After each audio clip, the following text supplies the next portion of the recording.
ये पूरा पुस्तक जो है पूरा साइबर सिक्योरिटी के ऊपर ही है, A to Z है इसका मतलब है। तो this is a cyber security month, मतलब 31 days every day we have put up a thought in our digital propagation. इसका from that we have thought an idea like 26 alphabets in English, how we can create one chapter against each. ये जो book है इसके अंदर में सभी letter के ऊपर एक एक थॉट है, and with that 26 letters there is a cyber security A to Z। इसका एक फॉलो अप स्टोरी भी आएगा that will be in Bengali for the mass awareness. Fundamentally with these thoughts we are trying to propagate more and more mass awareness so that citizens can become much more aware, they can take much more wise decision, because fundamentally digital arrest and whatever problems are happening in cyber security is happening because cyber security is a game of doubt, uncertainty and fear, and hackers are working on top of that. So our intent to make those people aware so that they can take wise decision. উপকৃত এইভাবে হবে যে এখান থেকে আমরা ছোটো ছোটো কিছু টিপসও দেওয়া আছে, যে টিপসের মাধ্যমে সাধারণ মানুষ কী কী করবেন আর কী করবেন না।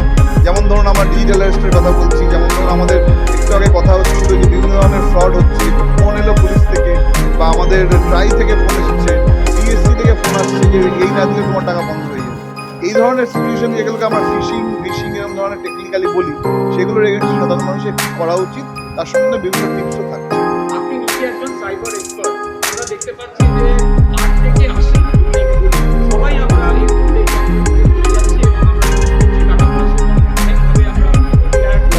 এটা কিভাবে প্রিভেন্ট করা যাবে একমাত্র সচেতনতার মাধ্যমে। সাইবার সিকিউরিটিকে আমরা সবাই ভাবছি প্রচণ্ড high end technological, which is actually not. মানে আমার কাছে একটা ফোন এলো কোনো একটা ব্যাংক থেকে, বলছে আমার KYC আপডেট নেই, আপনার কাছে একটা OTP এসছে, OTPটা আমাকে বলুন, আমি আপনাকে সুরক্ষা দেবো, এবং OTPটা আমি তাকে বলে দিলাম, আমার ব্যাংক থেকে টাকা চলে গেল। তার মানে এর মধ্যে ব্যাপারটা কিন্তু একেবারেই টেকনিক্যাল নয়। তার মানে আপনি যদি বলছেন কোনো একটা ব্যাংকের ATM এ স্কিমিং যেটা হচ্ছে, একটা কিবোর্ড লাগানো আছে, উপরে একটা ক্যামেরা লাগানো আছে, এক্সটার্নাল একটা ডিভাইস, আমি যেটা টাইপ করছি সেটা অটোমেটিক ক্যামেরায় উঠে যাচ্ছে, কি লগার দিয়ে আমার ইউজার নেম পাসওয়ার্ড উঠে যাচ্ছে, তারপরে সেটাকে কেউ ক্লোনিংয়ের মাধ্যমে টাকাটা নিয়ে নিচ্ছে। খুব ভালো করে ভাবে দেখুন, এটা খুব মোটা দাগের একটা কাজ, খুব সফিস্টিকেটেড হাই এন্ড কিন্তু নয়।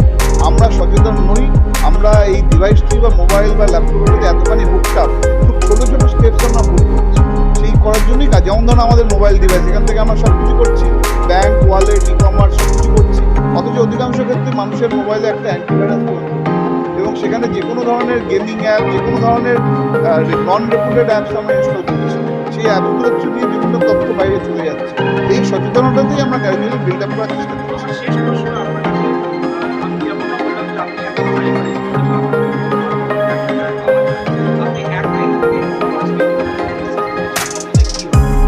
সমাজকে আমরা যে মেসেজটা দিতে চাই সেটা সতর্কতার বার্তা। আমাদের প্রোঅ্যাক্টিভ হতে হবে, আমাদেরকে মৌলিক চিন্তাভাবনার স্তরে আমাদের উন্নীত হতে হবে, যাতে আমরা ভাবনা চিন্তা করতে পারি, না ভেবে বিভিন্ন ট্র্যাপে যে আমরা বাদ দিয়ে চলছি।